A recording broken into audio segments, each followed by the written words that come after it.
Olá, bem-vindos, bem-vindas, boa noite. Estamos começando nosso 11º curso do Dostoiévski com filosofia, e apesar de ser o 11º curso, a gente agora vai trabalhar o terceiro livro, né? A gente fez toda essa trajetória, mas não fizemos na ordem cronológica. Eu estava até comentando isso antes de iniciar a gravação, que a razão de fazer percorrer a obra de Dostoiévski de uma forma espiral. O que quer dizer com isso?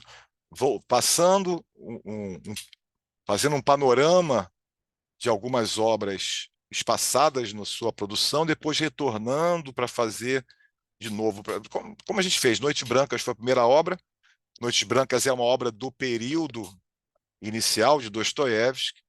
Inclusive, Noites Brancas é a obra que ele escreve logo depois desse curso, agora da Senhoria. Noites Brancas foi o primeiro do nosso Dostoiévski Filosofia. Aí passamos por Recordações, Memória e Subsolo, Crime e Castigo, retornamos para o início, fizemos o Duplo, depois fizemos o Idiota, depois os Demônios, Irmãos Karamazov, enfim. A ideia da espiral, esse ano voltamos a Gente Pobre, que é o primeiro livro dele. Então a ideia do espiral é percorrer essa obra repetidas vezes e aprofundando, entendendo mais, não só da literatura de Dostoiévski, do mundo russo de Dostoiévski e também do enigma que nós somos, né? Dostoiévski é um pensador acima de tudo, e ele fala sobre o enigma que o ser humano é e o quão que a sua literatura é uma busca pelo entendimento desse enigma, busca sem fim, né?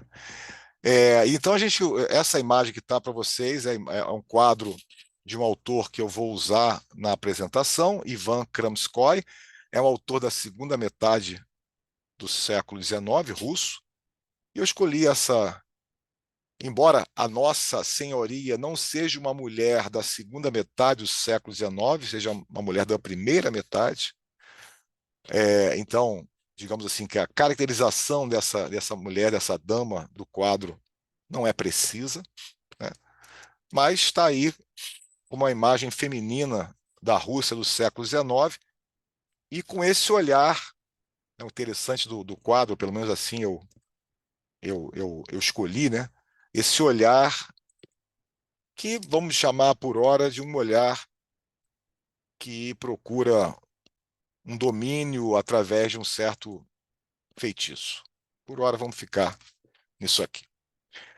Antes de voltar a essa mulher e começar o nosso curso propriamente dito, falar um pouquinho daquele panorama rapidamente de quem é o nosso autor do Dostoiévski com filosofia. A filosofia vem com muitos autores, mas o Dostoiévski está sempre em todos os cursos, obviamente, né?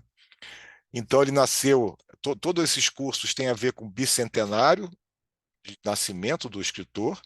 Nasceu em 1821 e morre em 1881. Vocês viram que o quadro que eu usei é de 83, o quadro foi pintado até após a morte de Dostoiévski. E a gente tem, deixa eu pegar aqui a minha caneta para a gente marcar melhor o slide. Então a gente tem na sua história pontos importantes: a morte da mãe. Então ele perde a mãe ainda muito novo, por volta um pouco depois dos seus 15 anos. Essa morte da mãe faz com que ele saia de Moscou e vá para São Petersburgo. Então o Dostoiévski nasce em Moscou, mas vai fazer sua vida, adolescência, juventude e vida adulta, casar e assim por diante, em São Petersburgo, com exceção do período que ele passa na Sibéria, preso, né? Mas então ele vai para Petersburgo com um irmão. O irmão não fica em Petersburgo, lá ele não consegue passar para a escola de engenharia, mas eles sempre se correspondem. É o grande amor da vida de Dostoiévski, pelo menos antes da sua segunda esposa. Ainda em Petersburgo ele perde o pai, então com 18 anos Dostoiévski está órfão, perdeu a mãe e o pai. Essas perdas a gente estudou em outros módulos desse curso, falando da relação que ele tinha com a mãe, inicialmente, mas principalmente com o pai, né, já na sua juventude. Na década de 40 começa, portanto, a sua iniciação na literatura, muito a ver com a morte do pai. no sentido de que o pai tinha matriculado ele numa escola de engenharia para garantir o futuro dele. Mas ele, como poderíamos imaginar, é um homem, né, veia literária, então queria a literatura e a morte do pai o libertou, o liberou, no sentido de que ali ele podia fazer o seu caminho, aquilo para qual ele se achava destinado, sempre acreditou muito na sua pena. Dostoiévski pôde fazer isso após a morte do pai, sem mais dores, né? Então ele começa na década de 40, conclui os estudos de engenharia, não abandona no início, abandona só um ano depois de concluído, e começa publicações com tradução de Balzac e outras traduções que não chegaram a ir adiante, começa a escrever alguma coisa para teatro que não vai adiante.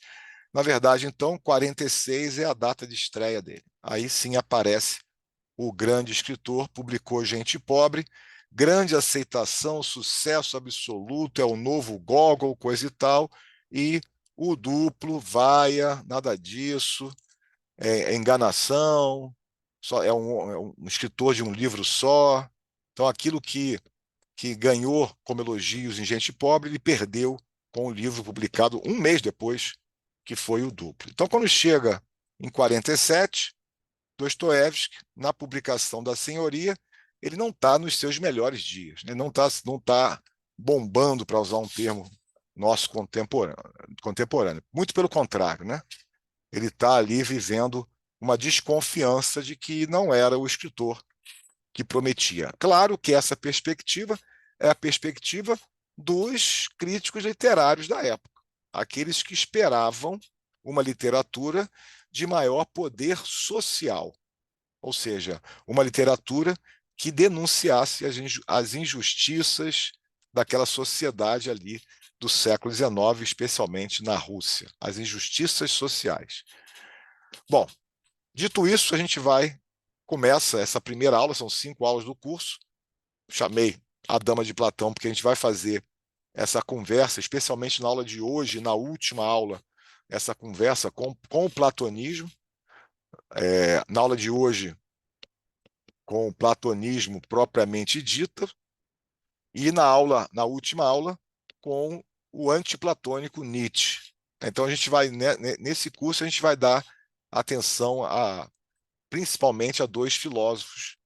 Esse Platão, praticamente, junto com Sócrates, o pai da filosofia, e Nietzsche, esse maldito da filosofia, esse filósofo da suspeita, certamente antiplatonismo, não antiplatônico, mas antiplatonista, do século XIX. Então, esse vai ser o nosso caminho, e o livro é esse aí. A Senhoria, eu já falei alguma coisa desse livro, vou voltar a falar dele mais adiante.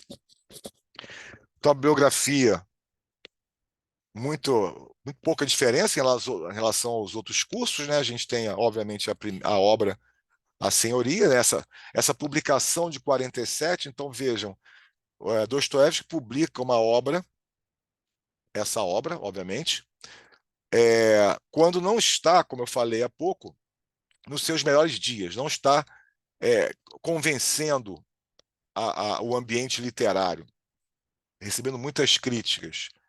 E ele, ao invés de aceitar as críticas e voltar para aquilo que se esperava dele, um romance social, um romance no qual se mostrasse o esmagamento das pessoas pela estrutura da sociedade, pelo sistema, pela injustiça, pela autocracia russa, ou seja, o esmagamento do ser humano pela sociedade.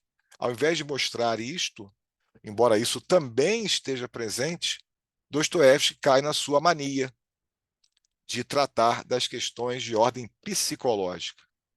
Então ele traz à cena uma Rússia tradicional, uma Rússia do campo, uma Rússia, como eu usei antes da gravação, um termo, obviamente, entre aspas, uma Rússia do capial, né, do homem simples, que, sendo simples, tem muita religiosidade, uma ortodoxia com caras específicas, que a gente vai ver isso com o passar do curso, naturalmente. Então, Dostoiévski traz isso em relação com um jovem iludido pela ciência, iludido pelo pensamento científico, pela filosofia, pelas artes, um romântico no sentido de acreditar no sonho do futuro, do progresso, da ciência, da filosofia, das artes como sendo a grande ferramenta da razão humana, do homem transformador e assim por diante. Então você vai ter em cena esse contraste que não tem nada a ver com o que se esperava. Obviamente a obra não agradou. Ela não agradou porque não se encaixou nos padrões e ela não agradou porque é um homem, Dostoiévski, muito novo para tamanho empreendimento. Então a obra ela é importante porque ela inaugura algumas questões que Dostoiévski vai desenvolver na sua obra, mas ela é fraca do ponto de vista literário porque ele de fato não dá grandes contornos a essas personagens, ele não desenvolve com maestria que posteriormente vai mostrar. A obra, a biografia de Dostoiévski, a imensa biografia, mas não tão imensa quanto a outra de 5 volumes, e, no caso, a República de Platão. Vou falar de Platão na sequência, mas Platão, filósofo da antiguidade, filósofo clássico, né? E a República é talvez a obra mais conhecida, junto com o Banquete, a obra mais conhecida desse filósofo tão importante, obra na qual está muitas coisas que se fala de Platão estão nessa obra, mas nela está o que nos interessa nesse primeiro momento, que é a alegoria da caverna, também chamado o mito da caverna. Eu vou dizer por que que é alegoria e não mito, a melhor denominação. Então, essa é a biografia, a básica recomendada. Naturalmente, Nietzsche não apareceu aqui, como você pode ver, porque a gente vai fazer uma discussão mais ampla, né? Não centrada em nenhuma obra. E esse é o cronograma do curso. 5 aulas. Então, reparem que eu batizei as aulas com as personagens, seja da filosofia, seja da história de Dostoiévski. Primeira aula, essa que nós estamos, Platão e Ordinov. Ordinov é o protagonista, é o homem da ciência, é o homem que vive numa caverna no início da história e sai da caverna. Daí tem o primeiro laço de diálogo com a alegoria da caverna, com Platão. Então, Platão e Ordinov é pegar a alegoria da caverna, vamos conhecer a alegoria da caverna no texto de Platão, e depois ler os primeiros passos, literalmente, os primeiros passos de Ordinov, procurando essa aproximação com a alegoria da caverna. Então, a gente vai, numa aula que a gente vai falar sobre dualismo, dualismo platônico. Dualismo este que é um dualismo entre realidade e o mundo ideal, mas também entre realidade e o mundo do sonho, né? O ideal e sonho se aproximam, ao menos semanticamente, né? Depois a gente fala, semana que vem, não apenas, mas principalmente, de Ordinov e Katerina. A gente hoje já vai ver esse encontro dela. Katerina é a maneira e Catarina ou Caterina foi traduzida pela editora 34, né? Lembrando que é uma pluralidade de traduções, então não nos peguemos nisso, tá? Aparece em outra tradução Caterina. Então, Caterina é a grande dama, talvez não de Platão, como eu coloquei no título, ali foi, né, uma aproximação com o título do livro, mas a dama do enredo da senhoria, ou seja, a verdadeira senhoria, é essa moça, uma moça nova, essa Caterina, que tem muitas alegorias. A gente fala sobre amor platônico. Depois, terceira aula, Caterina e Murin, o seu companheiro, o seu companheiro mais velho, que forma, como diz o narrador, um estranho casal. Depois vemos novamente o protagonista e esse homem mais velho, e finalizamos com Platão e Nietzsche, né? Então são sempre duas personagens, sejam elas da filosofia ou da história. Então, nossa aula de hoje é Platão com Ordinov. E aí eu aproveito para mudar, já que vai ser Platão e Ordinov, aproveito para mudar, eu colocar um quadro, um outro quadro do mesmo Kramskoi, e no qual a gente vê, é um quadro, uma selfie, né? Podemos usar um termo de hoje, né? Ele fazendo ele mesmo pintando uma das suas filhas, né? O quadro, inclusive, tem esse título. Mas a ideia aqui é trazer para a discussão de hoje, para a apresentação dessa obra e também para a apresentação do pensamento platônico, o que está embutido nessa imagem de um homem pintando uma mulher, né? Então, como eu falei, é o próprio pintor, perdão, pintando uma das suas filhas. Esquece isso agora, tira essas categorias, pintor, filha, etc., e vamos olhar sem essa lente, como se você não soubesse isso que eu falei. Então você vê um homem, certamente não um jovem, né? Mas a ideia aqui é um homem pintando uma mulher que, pelo menos na imagem que nós vemos, não é um modelo real. Está saindo da cabeça dele. Podemos pensar aqui nesse meu recorte. E está colocando na tela algo que sai da sua própria cabeça, um conteúdo da sua cabeça, um conteúdo abstrato sendo colocado na forma física. O que eu quero com essa imagem, vai ter mais coisa para falar, mas é trazer a ideia desse dualismo, a existência de coisas materiais, como, por exemplo, tinta na tela, e a existência de coisas imateriais, como, por exemplo, pensamentos. Nessa perspectiva, vai haver, sempre há, né, no pensamento filosófico, a discussão se os pensamentos seriam imateriais. Não é essa a nossa proposta aqui. A proposta é pensar como Platão propõe, ou seja, os pensamentos, o conteúdo, assim como a minha alma, estou falando como Platão, né? Assim como a minha alma, são coisas imateriais. Então, alma e pensamento estão no mesmo campo, até porque os pensamentos acontecem na alma ou na mente, numa linguagem mais atual. Então, essa imagem que eu vou estar usando vai conversar com essa provocação temática desse primeiro momento. Então, para a gente falar de Platão e Ordinov, que é o nosso capítulo, vamos falar de Platão primeiro. E aí, quase inevitável a gente cair na Escola de Atenas.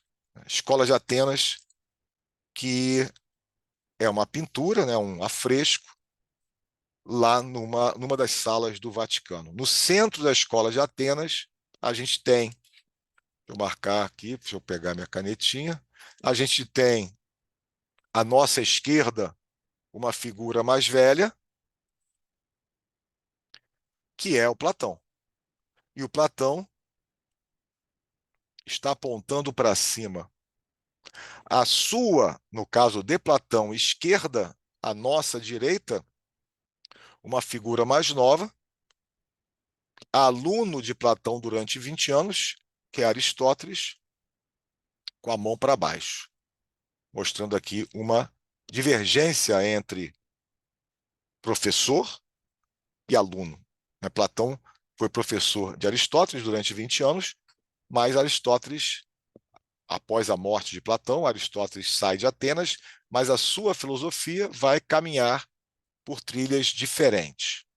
Não completamente diferentes, porque, obviamente, o que Platão colocou tem muita coisa que vai ser usada, mas ele vai ter uma divergência. A gente pode imaginar uma forma de organizar o pensamento, não é absoluto isso, mas a gente pode organizar que Platão é o principal responsável na civilização ocidental, pela nossa linha mais mística religiosa.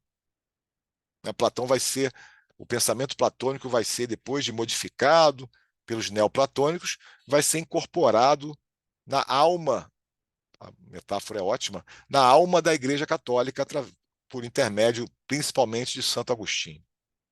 Então, Platão vai fornecer aquilo que a teologia cristã vai usar como como suplemento vitamínico, né? Vai aumentar a sua potência argumentativa, explicativa, usando os derivados do platonismo chamado neoplatonismo. Então, Platão tem uma responsabilidade em seu pensamento, naturalmente, por nosso caminho religioso. Enquanto que Aristóteles, né, nessa simplificação, estaria no lado da ciência, né? Ou seja, aquilo que é a empiria. Platão é mais da área da matemática, abstração. Aristóteles mais da área da biologia, uma experiência, empiria. Empiria, experiência. Tem que abrir sei lá, um jacaré para saber o que tem dentro, né? Enquanto que na matemática os elementos estão mais na abstração. Então, essa esses são os dois pés da civilização ocidental, Platão e Aristóteles, e, a grosso modo, esse lado mais místico, Platão contribui, esse lado mais científico, Aristóteles contribui. Mas essa mãozinha para cima fala do dualismo, desse mundo mais acima, que seria, na alegoria, o mundo fora da caverna. Para a gente entender isso, essa mãozinha para cima que Platão apresenta na Escola de Atenas, vamos ler um pouco de Platão. Lá na Escola de Atenas faltou mostrar, aliás, faltou uma coisa aqui para a gente olhar. Vamos olhar. Faltou falar uma coisa nessa, nesse slide. Então, vou mostrar aqui uma coisa. Estou compartilhando aqui, peraí, para a gente visitar a Escola de Atenas.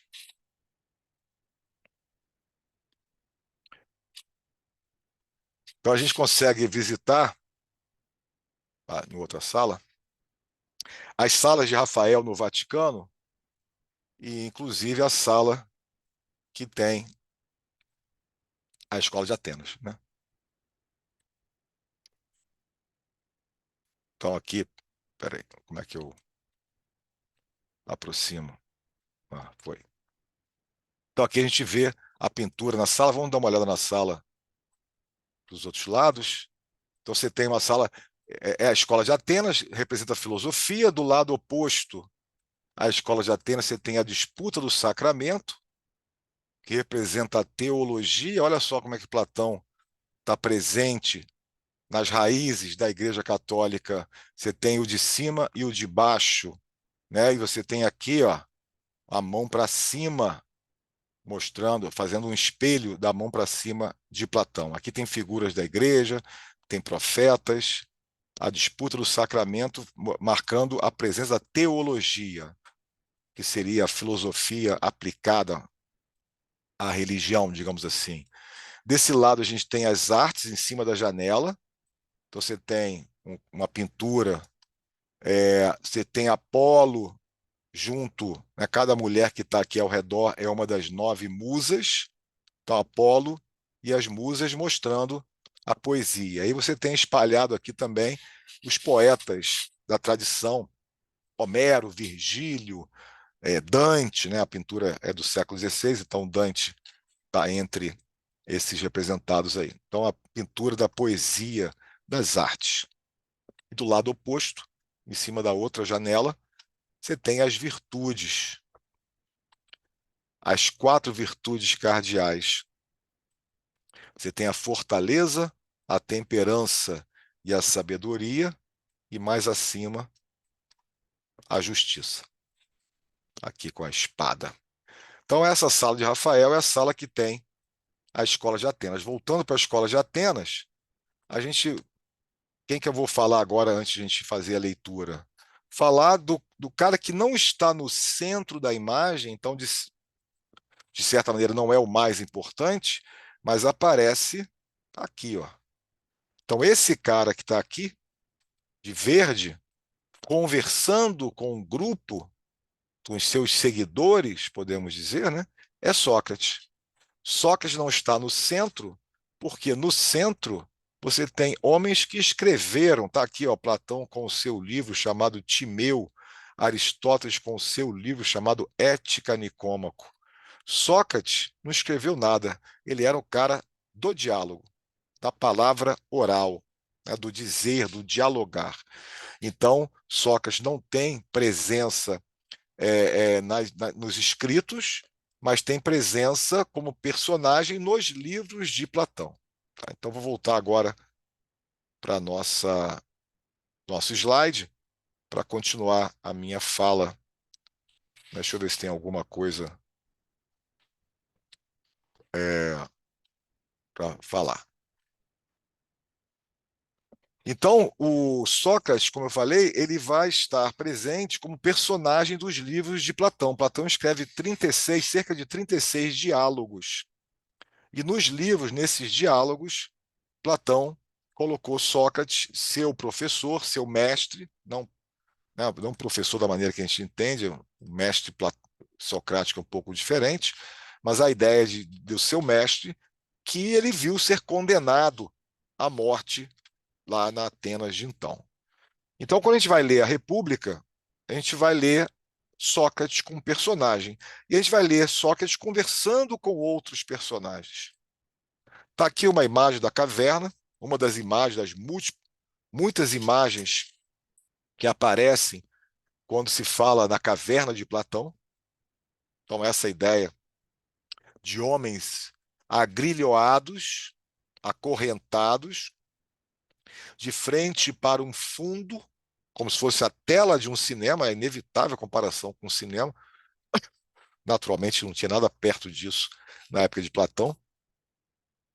É, mas então a comparação é muito grande. E essas projeções, né, isso que ele vê que são as sombras.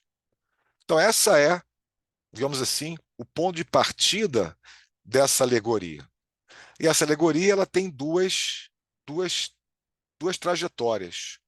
Uma para falar do mundo como ele é, ou seja, da existência de dois mundos, e a outra trajetória é para falar do conhecimento, o quanto que a caverna pode ser um limite ao conhecimento ou à ilusão de um conhecimento. Né? As duas coisas estão ligadas, mas são duas discussões que se aprofundam a partir desse primeiro momento. Vamos ver como, portanto, que isso aparece no texto. Agora, então, a gente entra no texto antes de ver as discussões que a alegoria da caverna trouxeram, várias, para o mundo atual. Vamos ler primeiro o raiz. Primeira ideia, desde a infância. Então, Sócrates está conversando com Glauco. Glauco é um interlocutor importante da República. Ele era irmão de Platão. Então, Platão coloca o Glauco ali, seu irmão, dentro da estrutura do seu livro, mas isso não está dizendo que esse diálogo tenha acontecido assim. A República é um livro que foi escrito bem depois da morte de Sócrates. É, então, acredita-se não, entende-se que não é um livro que conte exatamente o que Sócrates estava falando, mas é um livro que usa Sócrates para expressar as ideias de Platão, seguidor de Sócrates. E o que a gente vê em muitas obras de Platão, e aqui de forma muito evidente, é o quanto que o Platão faz uso da linguagem das imagens. Imagens. O quanto que Platão constrói uma imagem. Você lê as obras de Platão e eu já falei isso anteriormente, é muito parecido, de uma certa maneira, com as obras de Dostoiévski. Quando a gente entra em Dostoiévski, nos diálogos que Dostoiévski coloca nas suas obras, entre as suas personagens, você vê o volume de ideias que ali estão sendo colocadas em competição. Né? Estão se digladiando ali quantas ideias. Os diálogos platônicos são muito similares em relação a isso. O que a gente entende é que Sócrates, isso em Dostoiévski não aparece, em Sócrates, a fala de Sócrates seria a fala de Platão, né? Em Dostoiévski, o que Dostoiévski pensa fica espalhado em várias personagens. Então, Sócrates constrói uma imagem, uma imaginação. Muito importante essa palavra, imagem, imaginação, que a gente conhece, obviamente, as duas, mas às vezes esquece da ligação entre as duas, certo? Então, uma imagem ou uma imaginação é o que uma metáfora representa, ou o que uma alegoria representa, ou o que uma história quer dizer, tá? Então, vejam só como é que ele começa. Imagina homens.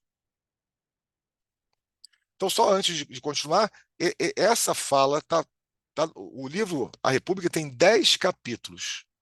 Na verdade, são chamados 10 livros.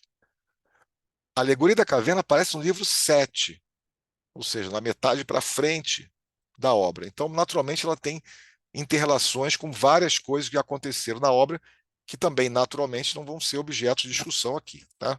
Então, a gente está tirando a Alegoria da Caverna porque dá para discuti-la separado da obra completa. Então, ele diz para Glauco para imaginar homens numa morada subterrânea, em forma de caverna, então, imaginar a caverna, com uma entrada aberta à luz. Ok, comum, né?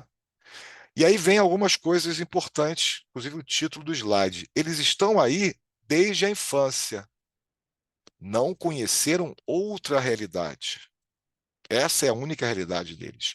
De pernas e pescoço acorrentados, de modo que não podem mexer-se, nem ver senão o que está diante deles, pois as correntes os impedem de voltar a cabeça. Né? Então, não é exatamente como estava no desenho que eu usei de fundo. Lá em Atenas, a academia, que Platão constrói uma escola chamada Academia, lá no século IV a.C. Hoje a academia é um museu, não tem nada a ver com a construção original, mas tem lá uma salinha na qual você tem acesso à caverna de Platão. Então você senta lá, passa um filmezinho contando um pouco essa história. Eu filmei um pouquinho, depois a gente posso compartilhar, mas não ficou grande coisa. Mas o fato quer dizer o seguinte: você fica sentado e realmente ele colocaram do lado da cabeça, é, sei lá como chamar isso, né? Mas bloqueios assim, de modo que você não consiga nem ver o seu companheiro. Então você olha para frente apenas, né? Mas o mais importante, que eu frisei repetindo agora, estão aí desde a infância. Então esses prisioneiros nem se sabem prisioneiros. Né? Então, pensar nisso. Nem se veem prisioneiros.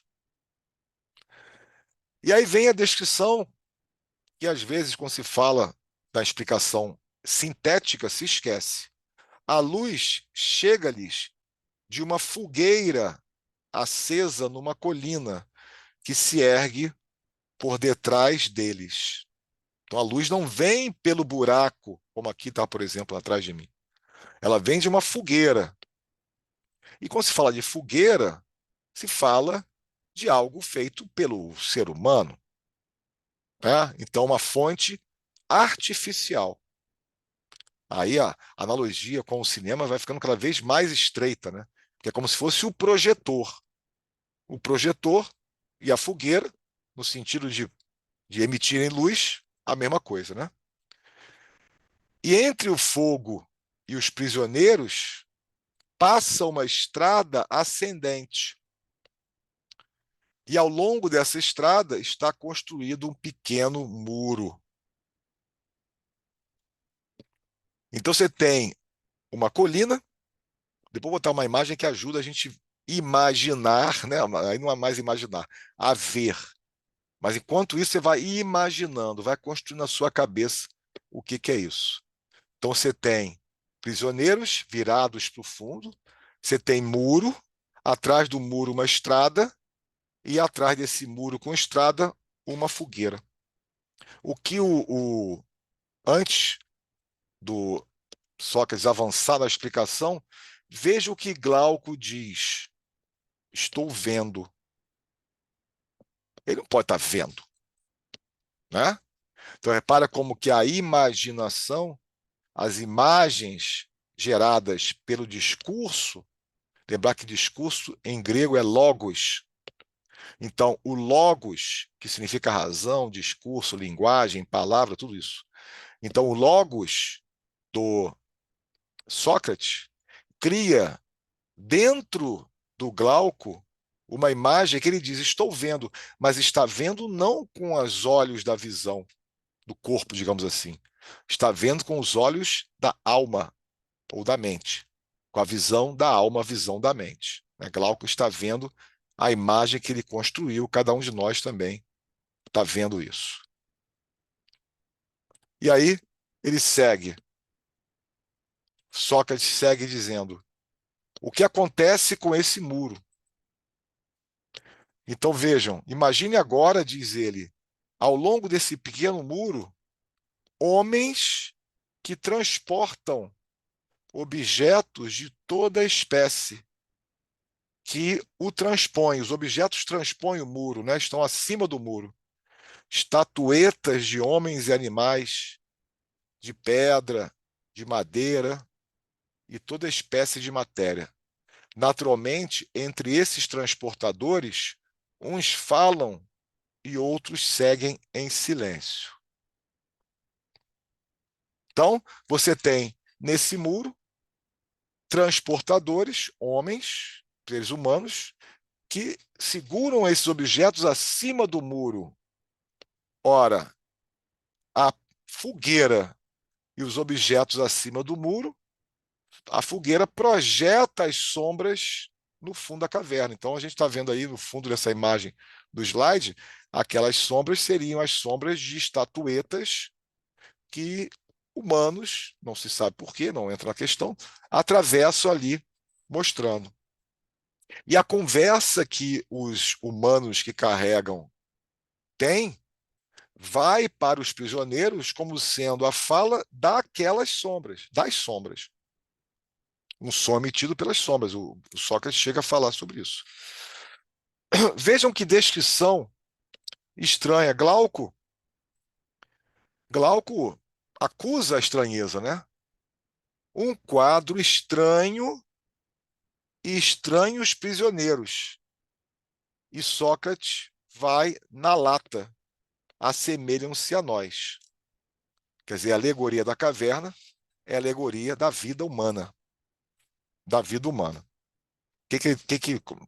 Por que não é mito, é uma alegoria, né? Essa é uma questão importante. Porque exatamente é, é por isso que eu acabei de falar, né? Quer dizer, as coisas, os elementos que estão na história correspondem a elementos fora da história. Então, os homens são prisioneiros desde a infância. Nós somos prisioneiros de uma vida desde a infância. Você saiu da barriga da sua mãe, entrou no mundo sem que perguntassem para você o que você queria.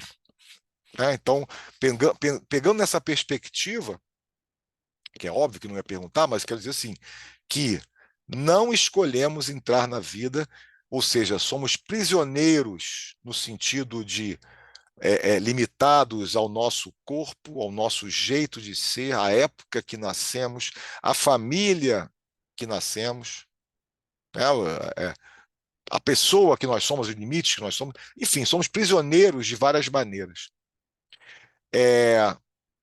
Mas a questão maior aqui é que esses prisioneiros estão acorrentados é, que é uma alegoria para as nossas crenças, preconceitos e afins. Ou seja, para ideias que são, aparece esse termo até hoje, enfim, de outras correntes, né? É, que são crenças limitantes. Então, são crenças, são preconceitos, é a opinião, a vaga opinião, a opinião desqualificada. Para Platão, toda opinião é desqualificada. né? Porque quando é qualificada, deixa de ser opinião, passa a ser conhecimento. Então, tudo isso se encaixaria nos grilhões, nisso que está prendendo o ser humano ao quê? Aos seus sentidos. E mais ainda, a ideia de que os seus sentidos, a visão como sendo representante dos sentidos, mas não apenas, a ideia de que o que você vê é o que de fato é.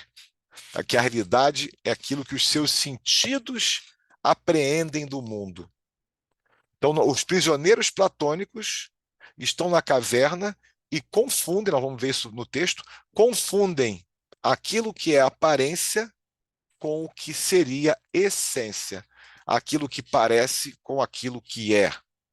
Então, essa é a questão que aparece na sequência aqui desse assemelham-se a nós. Nós somos esses caras. Veja o que Sócrates, nessa exposição, pergunta. Você acha que numa tal condição, eles, os prisioneiros, tenham alguma vez visto de si mesmos ou e dos seus companheiros mais do que as sombras projetadas pelo fogo na parede da caverna que lhes fica defronte? Será que ele viu mais alguma coisa? Naturalmente, Glauco está ali meio como, né, uma figura para concordar, né? Como se são obrigados a ficar de cabeça imóvel durante toda a vida? Né? Ou seja, não acho. Eles não viram nada mais do que isso. E aí Sócrates apresenta o que eu estava falando aqui na conclusão. Dessa forma, tais homens não atribuirão, não atribuirão realidade senão as sombras dos objetos fabricados. Então, vejam que nessa frase está aí a questão de atribuir realidade à sombra, atribuir essência a uma aparência, atribuir o ser ao parecer ser e qualquer outro jogo de termos que a gente poderia colocar aqui.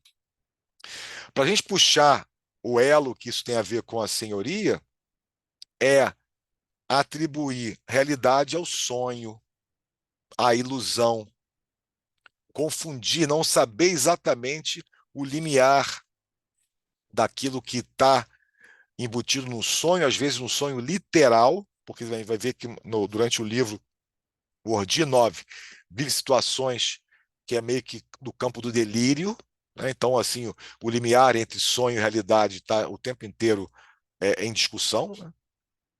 Portanto, essa situação passa a ser uma situação de caverna.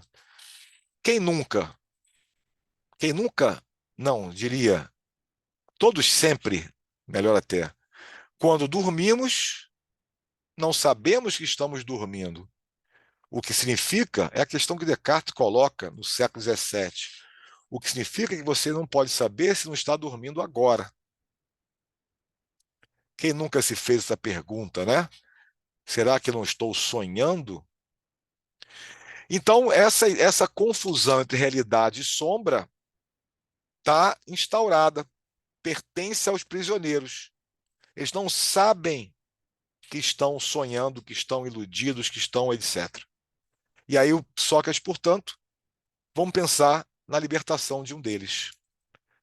Então imagine que se liberte um desses prisioneiros, que seja ele obrigado a endireitar-se imediatamente, voltar o pescoço, a caminhar, a erguer os olhos para a luz. Ao fazer todos estes movimentos, sofrerá, e o deslumbramento impedi-lo-á de distinguir os objetos de que antes via as sombras. Esse texto tem uns Os trocados com A, né? Não é abjetos, é objetos ali. Passou esse aí na minha revisão. Bem, a questão aqui é né? Quando você pensa nesse que se liberta, sabe-se lá por quê, seria uma imagem do filósofo, né? A capacidade de se libertar das opiniões, dos preconceitos, das suas crenças limitantes e seguir em direção à luz.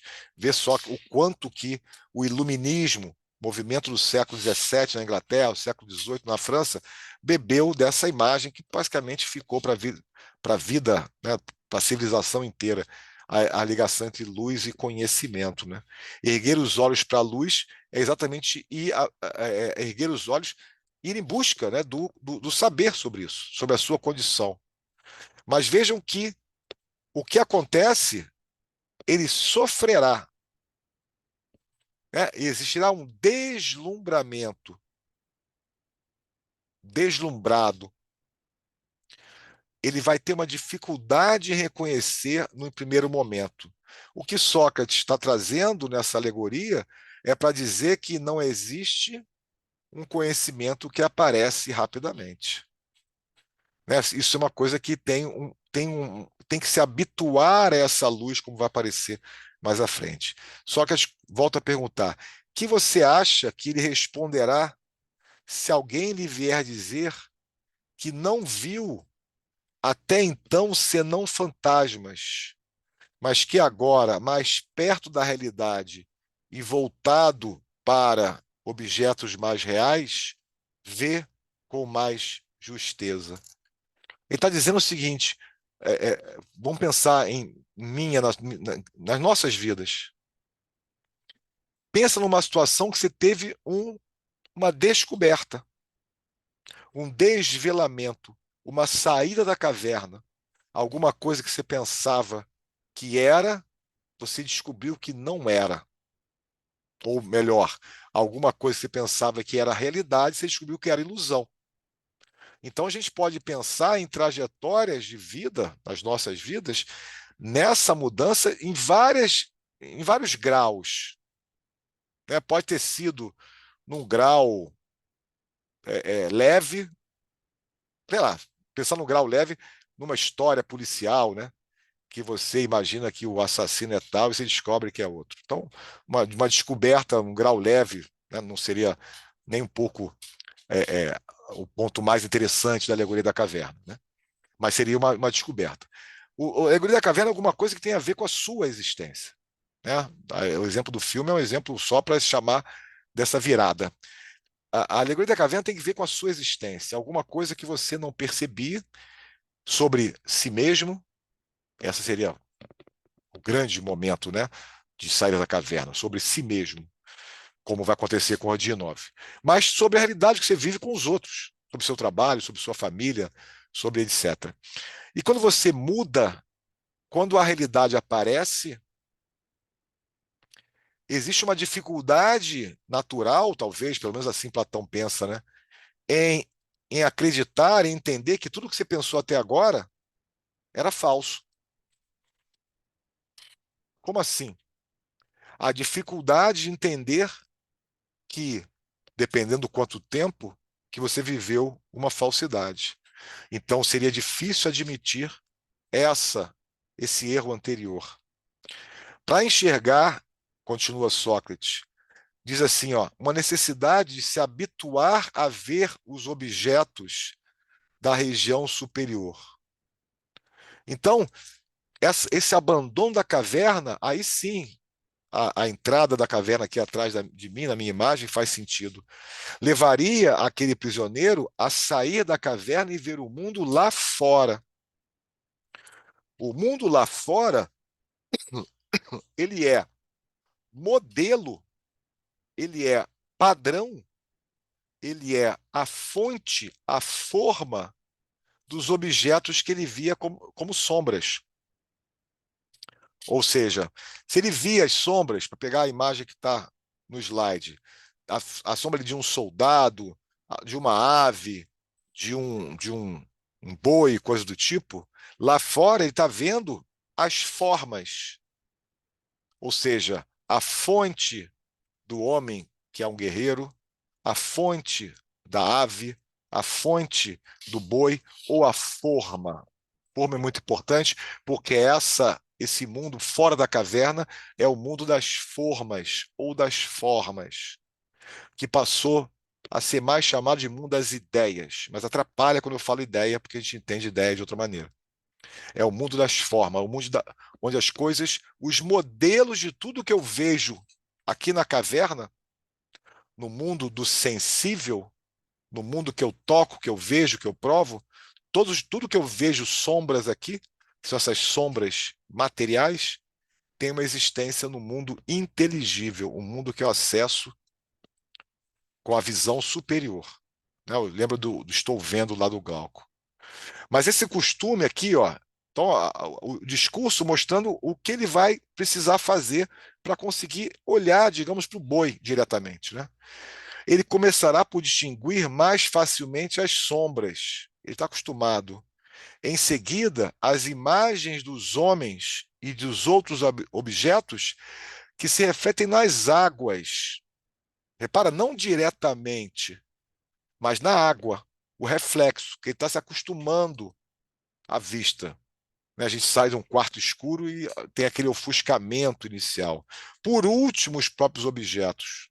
Só ali eu vou conseguir, depois de um tempo, habituar e olhar diretamente para o boi, no meu exemplo lá. Depois disso, poderá, enfrentando a claridade dos astros e da lua, ou seja, menor do que o sol, contemplar mais facilmente. Contemplar é a visão da alma, da mente. Então, ver com os olhos, mas ver com a mente é uma contemplação, é uma visão com mais intelecção, né? Mais inteligível. Contemplar mais facilmente durante a noite os corpos celestes e o próprio céu do que durante o dia o sol e a sua luz. À noite, então, está acostumando. Por fim, ele vai falar, a gente não vai ler aqui, ele vai acabar conseguindo não só ver, como entender o sol como fonte de toda a luz. Então, o sol é a fonte de tudo que ele consegue ver, né? A fonte da luz que o permite ver. E o sol passa a ser a ideia base, fundamental do pensamento platônico, a fonte do bem, do belo e do justo. O que é o sol, no sentido físico de fonte de luz, passa a ser o bem, no sentido metafísico, como fonte da bondade, da beleza e da justiça. Mas aí a gente entra muito no platônico, além do que eu quero para nosso módulo.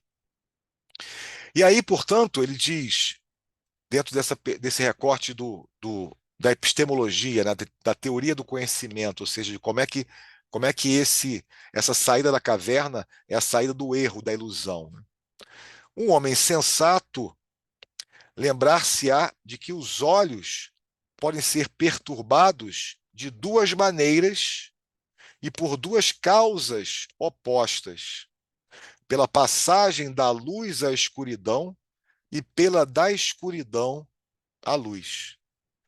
Então, de fato, a saída e a entrada na caverna compreendem perturbações, né, para esses olhos. Opostas, mas ambas perturbações. Ele diz: e, tendo refletido que o mesmo se passa com a alma, reparem como que a saída da caverna é um discurso para o movimento da alma, certo? Então, esse camarada que escala e sai da caverna e vê, é tudo um discurso, uma linguagem para falar do movimento da alma.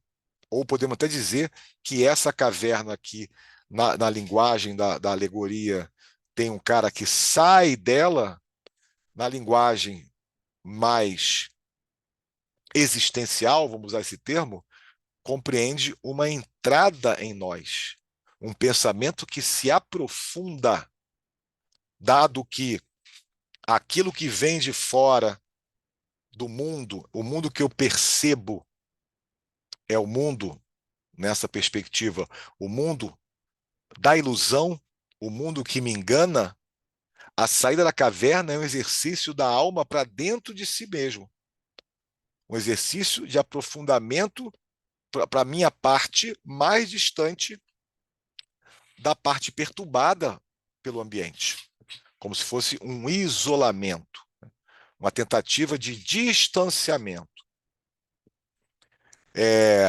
dos sentidos, né, do que se passa pelos sentidos.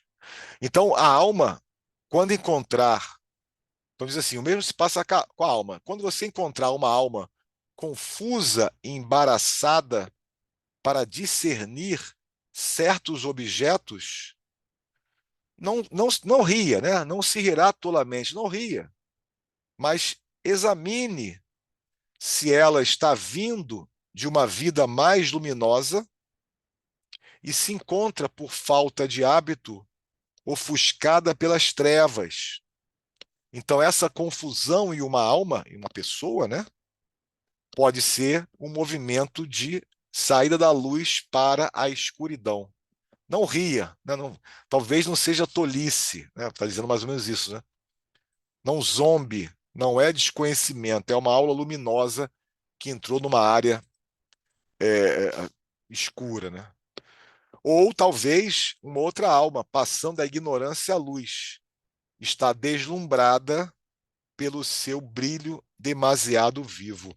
Perceba esse deslumbramento novamente aparecendo, né? A saída da caverna para a luz é acompanhada por um deslumbramento. E esse deslumbramento, é importante estar nessa discussão, ele significa junto um ofuscamento, uma dor, um incômodo. Ou seja, o movimento de saída da caverna, que envolve encontrar a luz, ele é acompanhado por um incômodo, por uma dor. É dor esta que faz, no primeiro momento, aquela pessoa querer voltar para dentro da caverna, querer voltar para aquele ambiente onde está confortável. Para usar um termo hoje, a zona de conforto. Então, a verdade, nessa perspectiva da alegoria da caverna, a verdade que é fora da caverna, lá está a verdade, o mundo real, o mundo na caverna é o mundo da ilusão. A verdade, quando ela chega, ela dói. Ela dói, ela marca a sua presença através de uma dor, que esse ofuscamento simboliza, e ela faz com que você queira voltar à ilusão anterior. Preferia não saber disso. Estava melhor quando eu não sabia disso, ou qualquer pensamento nesse sentido. Ora, o filósofo, naturalmente o filósofo é a postura filosófica, né? A postura filosófica é aquela que apareceu na parte do trecho que eu selecionei. Ele fica do lado de fora, ele vai acostumando a visão à iluminação. Ele vai acostumando a enxergar lá fora até que consiga compreender, contemplar, compreender, entender.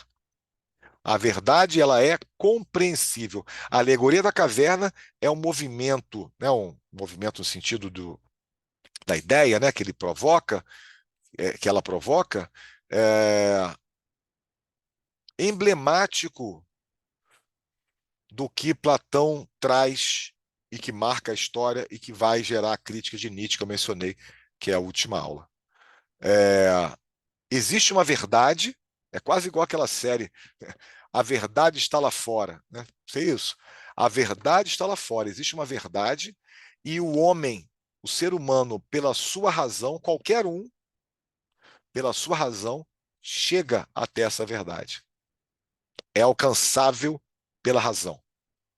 Embora eu tenha falado que Platão vai influenciar a teologia cristã, naturalmente a teologia cristã não concorda com várias coisas, essa é uma delas. A verdade, ela existe, concorda, mas ela não está alcançável pela razão. Para a teologia cristã, precisa da fé. Então não é qualquer um que vai chegar, e mais ainda, só com a revelação. Então, o homem, por si só, querendo, ele não chega ao conhecimento da verdade, porque quem decide quem vai ter verdade ou não é Deus através da revelação. Portanto, esse é um ponto de divergência aí entre o platonismo e o que vai ser a filosofia cristã. Bem, aqui tem a imagem, né, o desenho aí da, da, da caverna, e aí você tem, portanto, a fogueira, né, e também a saída da caverna. Eu vou interromper momentaneamente a gravação.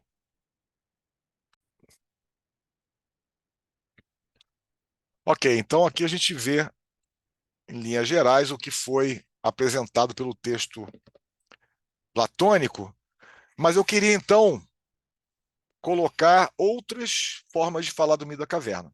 Tá? Então vou aproveitar esse fundo para a gente conhecer outras pessoas falando do mito da caverna. A primeira pessoa, inclusive na minha história mesmo, pessoal, a falar do mito da caverna foi Maurício de Souza, atualmente sendo indicado à Academia Brasileira de Letras. Estou na torcida. Foi com ele e com o Piteco que eu li, sabe-se lá quando, talvez década de 70, eu lia bastante história em quadrinho. Eu li As Sombras da Vida, aonde coloca, vocês não devem estar conseguindo ler, mas aqui embaixo à esquerda está com agradecimentos ao colega Platão. Então é uma história em quadrinho, obviamente, aonde a história de Platão, da caverna de Platão, é apresentada. Eu costumo usar muito isso em aulas e afins, porque dá um panorama. Vocês vão ver que, obviamente, né, tem muitas corruptelas em relação ao texto original. Por isso que eu quis começar com o texto original, e agora vamos ver interpretações, primeiro essa, depois uma outra, sobre o mito da caverna, para a gente poder fazer a preparação para entrar no texto do Dostoiévski. Vocês vão ver um vídeo que eu fiz com a história em quadrinhos e coloquei uma música também do nosso repertório nacional, de música de rock nacional, que é uma música interessantíssima sobre mito da caverna, sobre a alegoria da caverna, que não é nem as vitrines, nem as redes sociais, nem as bolhas da internet, é uma outra caverna muito comum que a gente também conhece. Vamos então para essa exposição.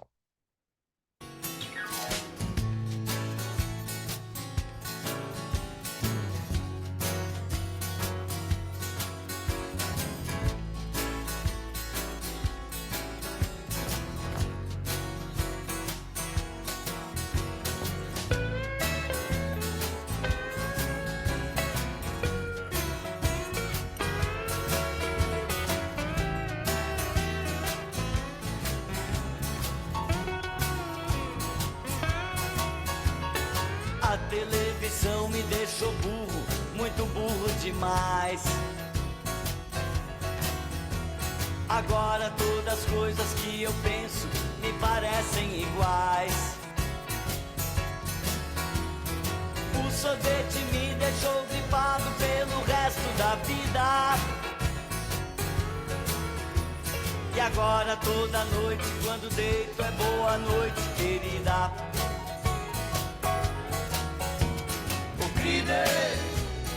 Fala pra mãe que eu nunca li no livro que um espirro fosse um vírus sem curar. Vê se me entende pelo menos uma vez, criatura. O líder, fala pra mãe. A mãe diz pra eu fazer alguma coisa, mas eu não faço nada. A luz do sol me incomoda, então deixo a cortina fechada. É que a televisão me deixou burra, muito burra demais. E agora vivo dentro dessa jaula junto dos animais. Líder, fala pra mãe Que tudo que a antena capta, meu coração captura. se me entende pelo menos uma vez, criatura. O líder fala pra mãe.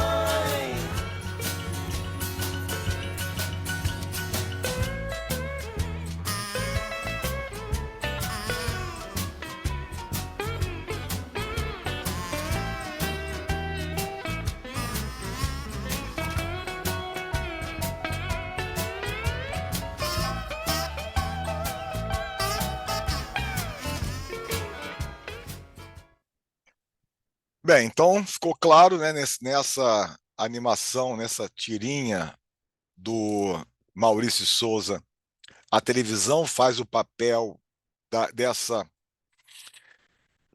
caverna, o que naturalmente tem mais tempo que a internet, a gente consegue entender o quanto algumas cenas, alguns episódios, né, simples, mas que mostram essa confusão entre a televisão e a realidade, é quando atores ou atrizes de novelas são ofendidos, né, agredidos na rua pelas personagens que eles fazem. Já aconteceu isso algumas vezes na nossa. A música que eu coloquei é a música Televisão do Titãs. Chama Televisão, botei na versão do Titãs acústico, que a Rita Lee faz essa participação. Rita Lee que vive também aí momentos de despedida, né? Mas então, uma personagem interessante aí da música aparecendo. Mas então isso, né? O quanto que aquela vida da personagem da novela, o ator na rua recebe ofensas, ou atriz que seja, pelo que está vivendo lá. Então, um exemplo dessa mistura, vida real e vida ilusória, né? Vida das ilusões. Também, quem lembra disso, acho que aqui, no caso, os presentes todos, o atentado 11 de setembro, né? O quanto que a gente viu, olhava aquela televisão e não acreditava que aquilo fosse realidade, parecia... Aí é o contrário, né? A realidade parecia um filme. Mas não é contrário, é a mesma coisa desse simulacro que a realidade passou a ser. Bem, então tem aí o Piteco para jogar com essa alegoria da caverna, mostrando o engano, mostrando a verdade, mostrando, né, a própria música e a cena da tirinha, na hora que aqueles prisioneiros saem, o quanto que a música fala, a luz do sol me incomoda, então deixo a cortina fechada. Dentro da alegoria da caverna, a luz da verdade me incomoda, então prefiro a falsidade das sombras. Seria uma maneira de fazer essa relação. Então, isso a gente viu na tirinha do Piteco. Anos depois, já nos anos 2000, o Fantástico passou a fazer uma série chamada Ser ou Não Ser, com a filósofa e poetisa Viviane Mosé. E ela fez vários episódios, ela procurava levar a filosofia para situações cotidianas. Então a gente vai ver aqui 2 trechos do Ser ou Não Ser que a Viviane Mosé fez com a alegoria da caverna. Tá? Vamos ver 2 cenas separadas, cenas pequenas, onde apresenta uma maneira de recortar a alegoria falando da vida real. Vamos ver a primeira e depois mais especificamente da caverna. Platão acredita que para atingir a verdade e o bem, você deve se libertar da sedução dos sentidos. Você começa pelos olhos, né? Prazer de ver, o prazer quando pode comprar e o prazer de usar. Num shopping como este, por exemplo, você pode ficar hipnotizado pelas vitrines, pelas pessoas bonitas que encontra, por aquele doce gostoso. Olha aqui a bolsa. Deixa eu ver a bolsa. Virgem Santa, é muito bonita. O pior é que às vezes a gente compra, não tem nem lugar especial para eu levar hoje, nem amanhã. Mas eu deixo lá guardada, entendeu? Porque de repente... São os apelos do corpo que nos levam a paixões descontroladas e nos afastam da verdade.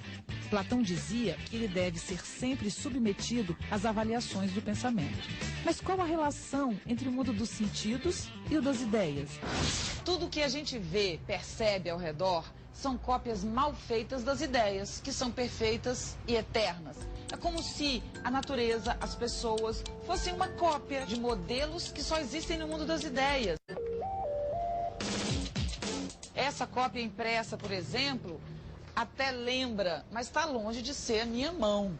O que Platão quer com isso é distinguir o verdadeiro do falso, o semelhante do diferente, a essência da aparência.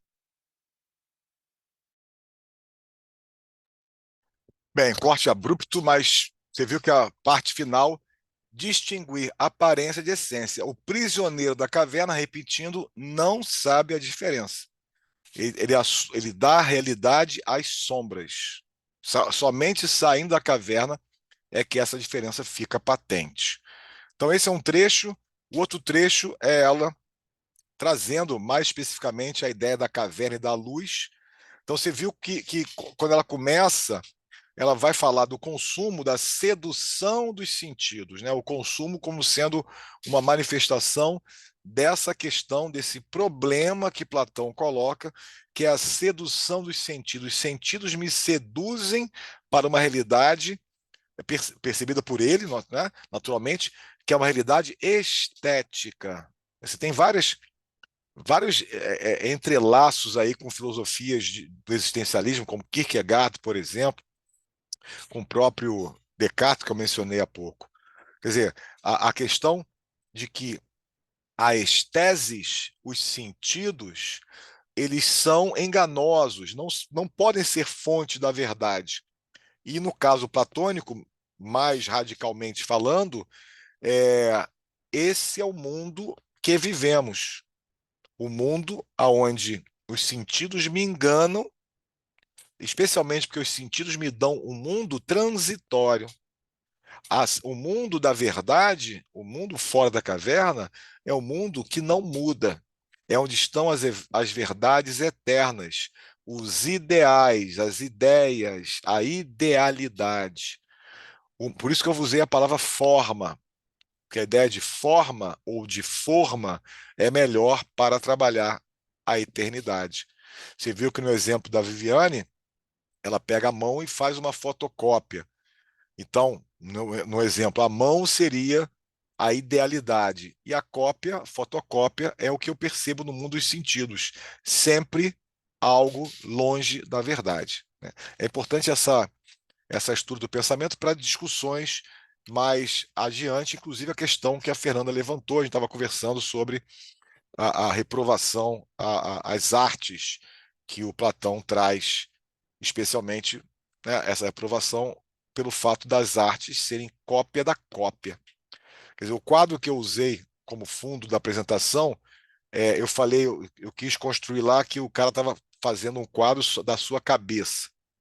Mas vamos imaginar, nesse meu exemplo agora, que tenha uma mulher como modelo, que é mais comum até, né?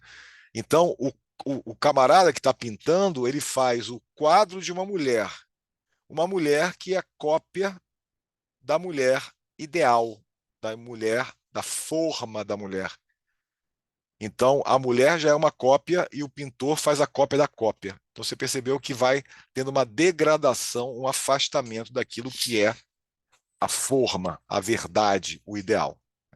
Então, essa é uma parte importante. Aqui, a Viviane Mosé vai falar com alguém que trabalha no mundo subterrâneo, né, e vai levar uma conversa a ver com a alegoria para esse alguém que trabalha. Vamos ver mais uma cena curtinha.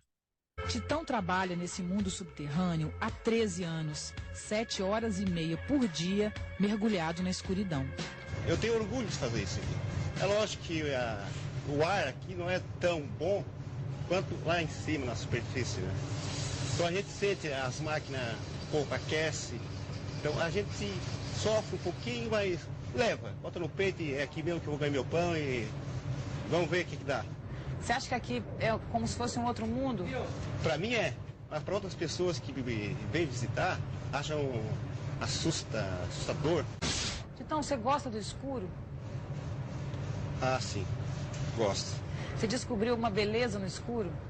É o pensamento. No escuro a gente pensa muitas coisas, né? Mais no escuro do que no claro. Será que viver nas sombras é pior do que viver na luz, como Platão imaginou? Você acha que esse escuro faz você sentir mais? Olha como é que eu tô aqui. Emocionado, não tô?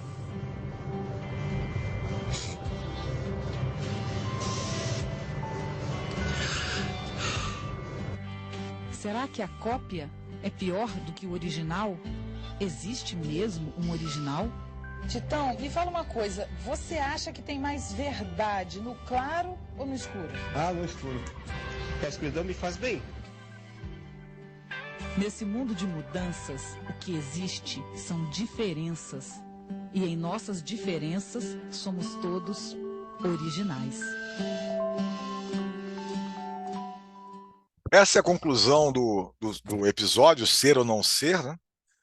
Tem outras discussões, muito a ver com a ideia de modelo, inclusive ela faz uma fala com candidatos a serem modelos masculino e feminino. Então tem essa questão da idealidade. É claro que essa discussão aí sobre mais verdade na luz ou no escuro, que o rapaz ali dá a sua visão, né, para o Platão, a luz é sinônimo de conhecimento, não à toa Apolo, o deus da iluminação, né? Normalmente a gente fala deus do sol, mas é o deus da luz solar, está muito ligado a essa história da filosofia. Então, esse é o mito da caverna, ou, como eu falei agora, talvez mais compreendido, alegoria da caverna. Deixa eu ver se tem alguma questão. A gente está terminando a nosso passeio por Platão, para entrarmos em Dostoiévski, conhecer o trio Ordinov, Katerina e Murin, esse trio amoroso, esse triângulo amoroso. Mas antes de entrar, vamos ver a situação, vamos chamar a situação limite, que inclusive tem a ver com as perguntas que eu botei na folha de hoje, né? Essa discussão sobre a alegoria da caverna e os seus desdobramentos, como eu falei, tem um desdobramento no campo da ontologia, ou seja, da existência das coisas, do ser.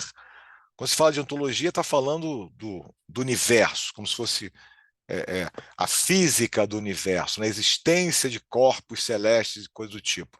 Então, quando se fala de ontologia, Platão está dizendo, existem dois mundos, o mundo é dois.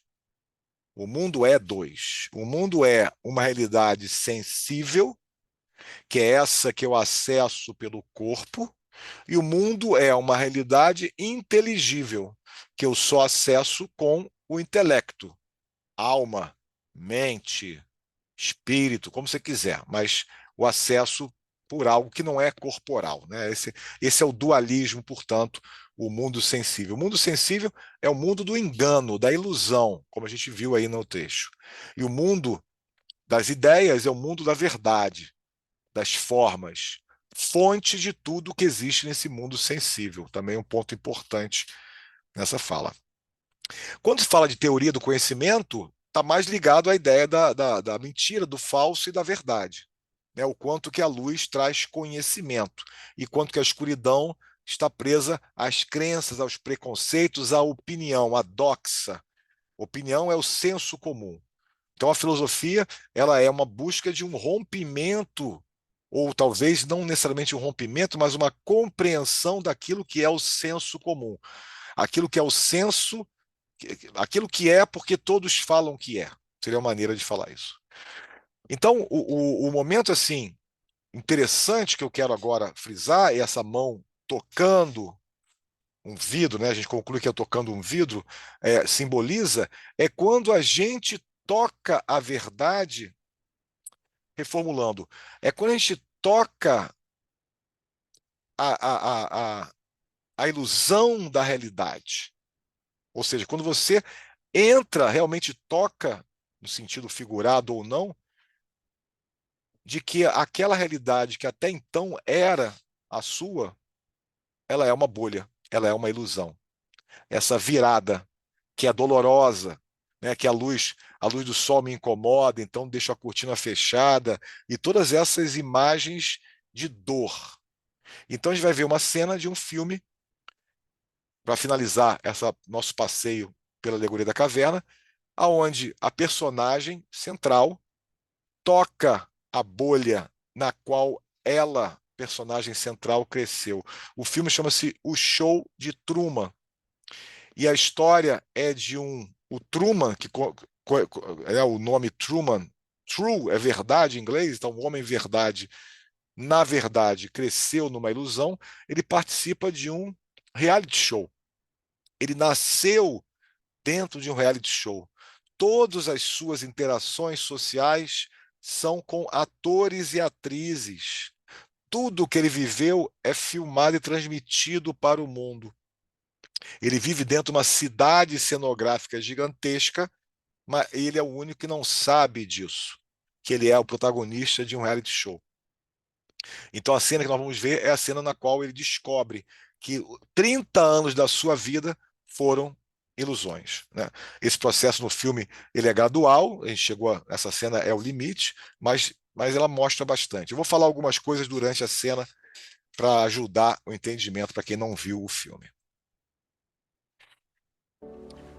Então ele, desconfiado da sua vida falsa, ele consegue um barco e se afasta da ilha, que ele morava numa ilha, ele não conseguia sair da ilha de outra maneira.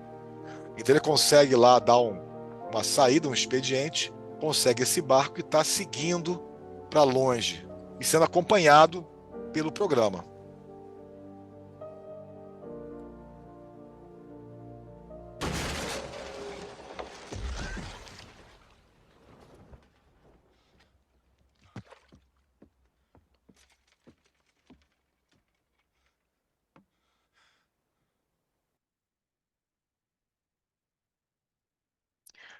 Lembrar então que ele é um homem de 30 anos recém-completados e que vai tocar na mentira da sua própria vida, né? Dos seus 30 anos.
Então entra o diretor desse reality show, vai falar com ele. Repara então que ele está saindo da caverna, né?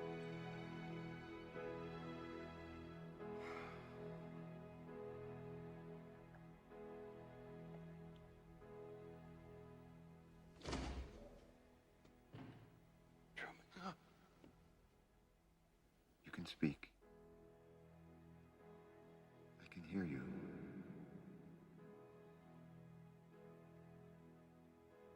Who are you? I am the creator of a television show that gives hope and joy and inspiration to millions.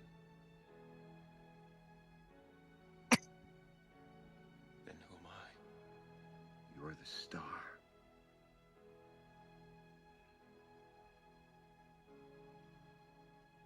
Was nothing real? You were real. That's what made you so good to watch. Listen to me, Truman. There's no more truth out there than there is in the world I created for you. Same lies, the same deceit. But in my world, you have nothing to fear. I know you better than you know yourself. You never had a camera in my head. You're afraid. That's why you can't leave.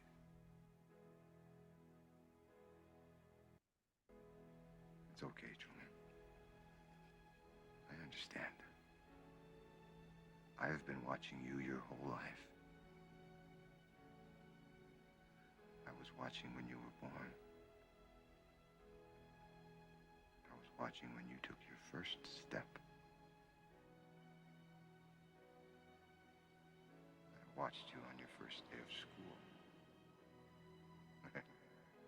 The episode when you lost your first tooth. You can't leave, Truman. You belong here. With me. Talk to me. Say something.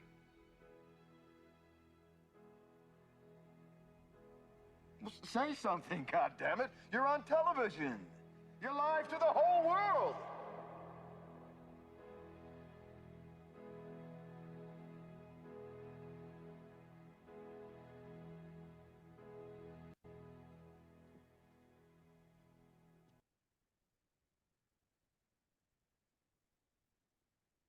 In case I don't see ya. Good afternoon, good evening, and good night. Yeah. Ele fala a mesma coisa que ele falou na primeira cena do filme. Ele repete aquilo que, agora, já sabendo a sua situação, aquilo que ele fazia dentro da caverna, na ilusão.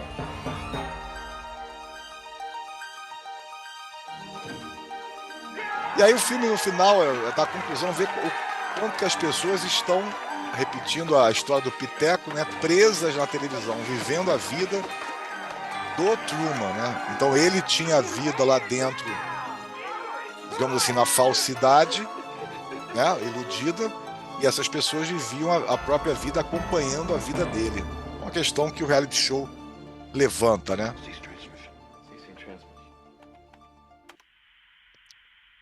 E é interessante que a última cena é essa agora. No, I'm okay. What else is on? Yeah, let's see what else. Where's the TV guy? Acabou o programa, vamos ver o que está passando. Qual é a outra coisa, né? Então os seguranças ali, tanto faz para eles seguir. Bem, deixa eu fazer aqui uma nova pausa na gravação, peraí.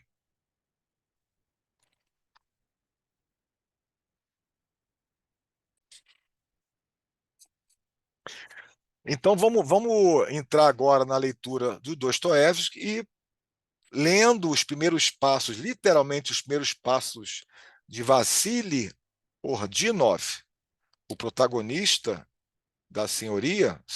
É um triângulo, né, a história, mas enfim. Os primeiros passos dele, porque ele é o homem da caverna, né? Ele é nessa alegoria, fazendo esses laços aí de significados, ele é o que estava prisioneiro, né? De uma certa maneira, prisioneiro da sua própria natureza e do que a sua natureza o levou, uma vida reclusa, e que acabou se envolvendo sem ter clareza desse isolamento, desse asselvajamento, que é a palavra que eu conheci pela primeira vez lendo esse livro. Então, o que acontece é o seguinte: ele estava recluso há muito tempo, ele sempre foi um jovem esquisito, como ele mesmo diz, e viveu debruçado sobre os livros, mas a sua última reclusão, que tinha mais ou menos uns 3 anos, foi interrompida porque a sua senhoria saiu de Petersburgo. voltou para o campo. E ele, portanto, teve que sair da sua reclusão, do seu estudo, dos seus livros, da sua companhia única, teve que sair da sua reclusão para ir buscar um lugar para morar. E essa saída da sua reclusão para buscar um lugar para morar envolve andar pelas ruas de Petersburgo. E ele vai contando, essa é uma das passagens mais legais da obra, na minha leitura, ele vai contando essa caminhada por Petersburgo e o que vai acontecendo dentro dele. Ordinov é o primeiro sonhador da literatura de Dostoiévski. Ele antecede o principal sonhador, que não tem nome, da obra Noites Brancas. E aí sim, Noites Brancas é uma obra de maior renome, de maior impacto do que a Senhoria. Mas aparece na Senhoria o primeiro sonhador, que é esse rapaz devotado às ciências, devotado às artes, uma espécie de seguidor de Apolo, para usar lá a imagem que eu mostrei na sala de Rafael, né? Um seguidor de Apolo, devotado às artes. E aí, portanto, ele sai e começa a ter uma experiência emocional. Então, aqui é contando esse passeio dele e olhando para o que acontece ao redor. Deixa eu pegar aqui a minha caneta. A multidão e a vida na rua. Aquilo que ele nunca, ou quase nunca tinha visto, né? O burburinho, a movimentação, a novidade dos objetos, a novidade da situação. Então, perceba que é alguém que saiu da sua zona de conforto, para dizer o mínimo, né? Toda essa vida mesquinha e esse farelório cotidiano, o blá blá blá, né? Que há tanto tempo aborrece o petersburguês ocupado e azafamado, não é ele, né? Essa vida mesquinha e esse blá blá blá cotidiano que aborrece o homem comum de Petersburgo, ocupado, esse homem comum que passa a vida toda procurando inutilmente, mas com ansiedade, um meio de encontrar paz, tranquilidade e repouso em algum ninho aconchegante, conquistado com seu trabalho, suor e por vários outros meios. Quer dizer, ele dá um panorama desse homem petersburguense, o homem comum, ocupado, que busca inutilmente encontrar paz, tranquilidade. Não é o Ordinov. O Ordinov não está nessa. O Ordinov é um cara tranquilidade do isolamento. E ele encontra o burburinho que incomoda o homem comum. Mas para ele, não incomoda. Toda essa prosa vulgar e esse fastio suscitavam nele, ao contrário, uma sensação de alegria radiante e serena. Então ele diz aqui, como se estivesse se sentindo leve. Então esse burburinho da rua, que para ele é novidade, né, dada a sua reclusão, traz para ele sensações emocionais de leveza, de alegria, diferentes. Então ele começa a conhecer um mundo emocional que não estava presente nele. Isso é um campo muito importante desse texto. E ele lembra, logo no início, o seu processo anterior, quando ele terminou os estudos. Ele vai lembrar que nos estudos sofria bullying, porque era um cara taciturno mesmo, esquisito, e coisa e tal, e isso acabou, né, acabou ele sendo esquisito e sofrendo bullying, acabou aumentando o seu isolamento.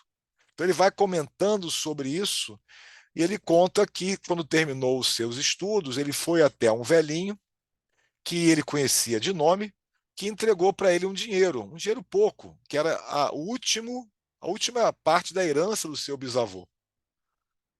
Né? Ou seja, esse tutor, esse velhinho era o tutor dele, bancou os estudos e agora entregou o que restava para Ordinov seguir viagem, seguir a própria vida. Né?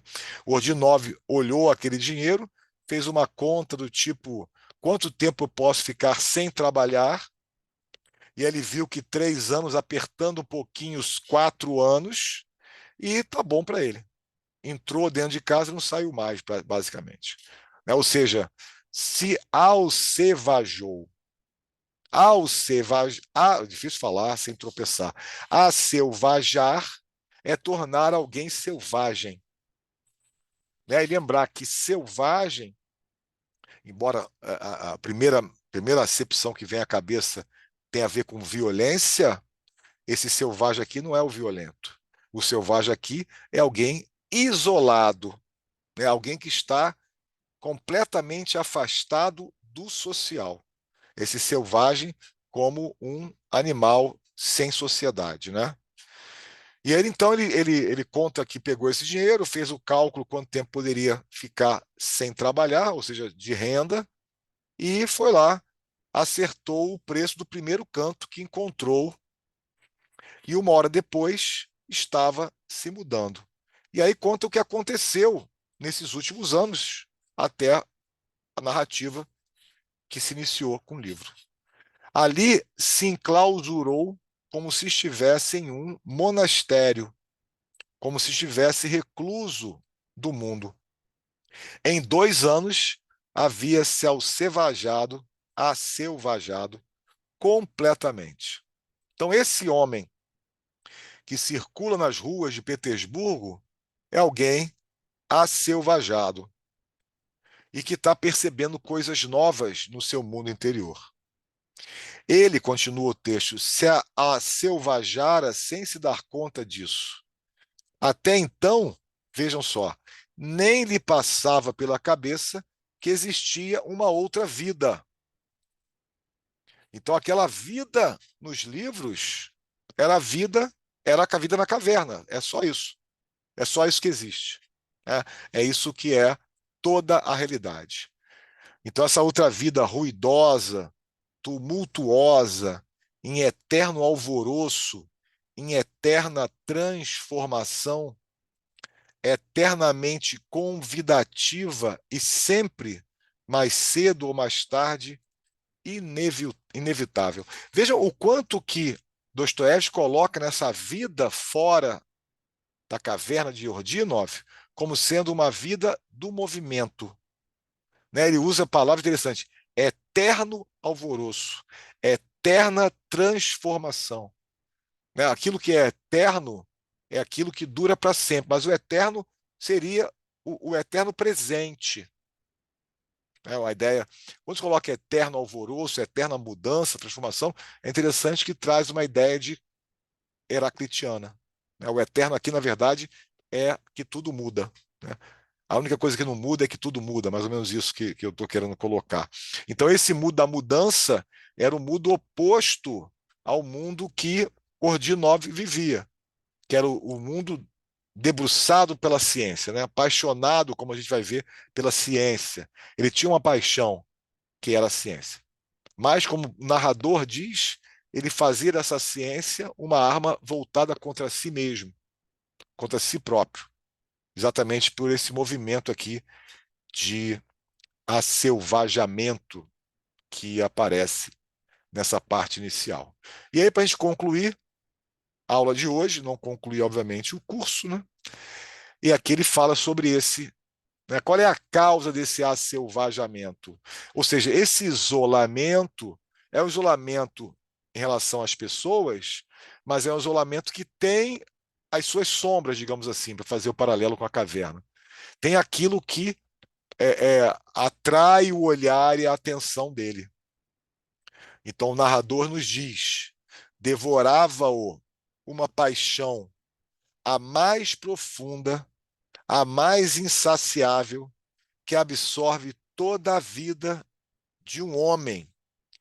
E a criaturas como Ordinov não concede um canto que seja na outra esfera, a da atividade prática cotidiana.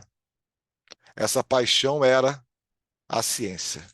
Né? Não concede um canto em outra. Quer dizer, não dá para ele ir para a vida prática, ele permite, né, autoriza que ele fique completamente nessa vida não prática, vamos dizer assim, para usar o contraste que o texto mostra. Essa vida alijada, alienada, numa bolha, né? Numa caverna, numa bolha em relação à sociedade, completamente isolado, apaixonado pela ciência, essa paixão que, como eu falei, o narrador vai dizer, um tiro, uma arma, melhor dizendo, apontada contra si mesmo. Então, olha que ele fala da ciência ainda aqui. Ó.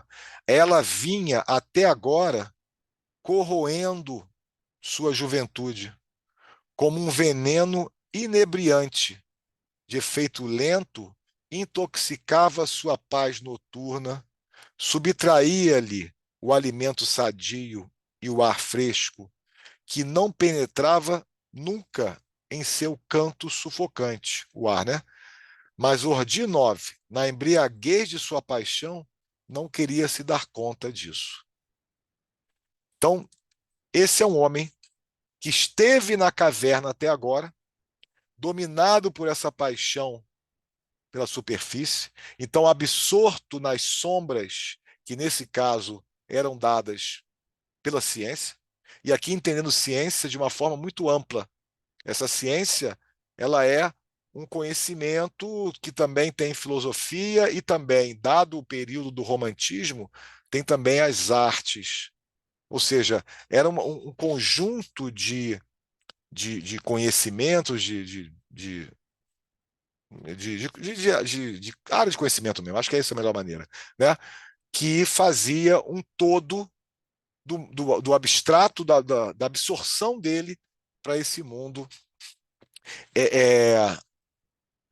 E muito abstrato mesmo, porque ele perde a conexão com as coisas mais cotidianas, mais práticas. E essa abstração ela é importante porque cria, no texto que a gente vai ver, cria a possibilidade desse mundo das ideias que Platão falava, né? Vai ser o paralelo que eu vou fazer com eles. Enfim, então, por hoje, é isso. A gente continua na semana que vem, dia 3 de abril. Vou encerrar, então, a gravação para a gente poder conversar, fazer o papo final.